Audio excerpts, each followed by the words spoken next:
আসসালামু আলাইকুম, সবাই কেমন আছেন? আলহামদুলিল্লাহ আমরা ভালো আছি।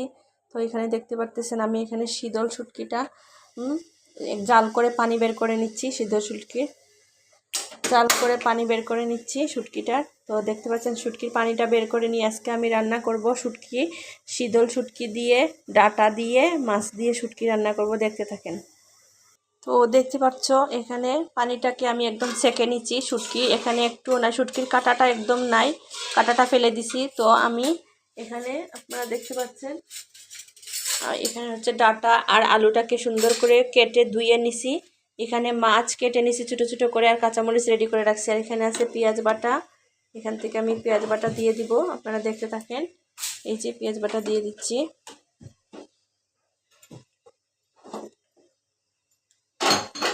এই তো দিয়ে দিব রসুন বাটা, দেখতে পাচ্ছেন রসুন দিয়ে দিচ্ছি। এখানে দিয়ে দিব আমি শাকটাকে দিয়ে দিচ্ছি, ডাঁটা শাকটা দেখতে পাচ্ছেন, একসাথে সব দিয়ে দিব।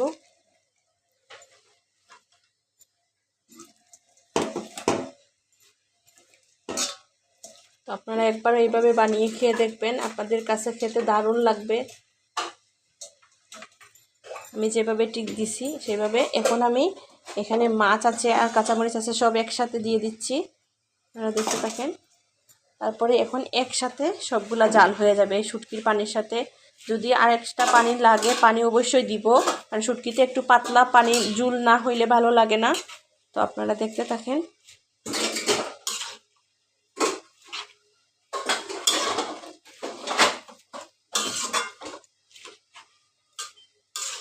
সবগুলোকে একটু নেড়ে দিচ্ছি। লবণটাও আমি দিয়ে দিছি পরিমাণ মতো, স্বাদ মতো লবণটা দিয়ে দিছি।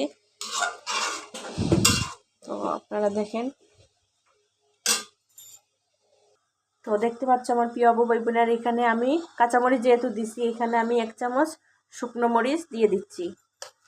আর দিয়ে দিব 1 চামচের থেকেও কম আমি হলুদ দিয়ে দিচ্ছি, যাতে একটু জাস্ট কালারের জন্য। কিন্তু শুটকিতে এত বেশি হলুদ খাটে না, হালকা একটু হলুদ দিলাম।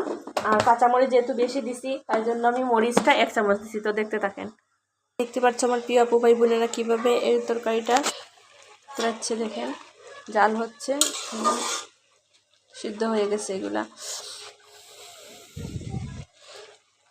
তো আমি এখানে এই পর্যায়ে ঝুল দিব, দেখতে পাচ্ছ এখানে ঝুলটা দিয়ে দিচ্ছি। তো পাতলা পাতলা ঝুলই খেতে ভালো লাগে এইটা।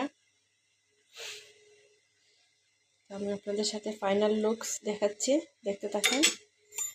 আসসালামু আলাইকুম, দেখতে পাচ্ছ আমার ফাইনাল লুকস শুটকিটার। তো সবাই একবার ট্রাই করবেন এইভাবে। ভালো থাকবেন, সুস্থ থাকবেন সবাই। আসসালামু আলাইকুম।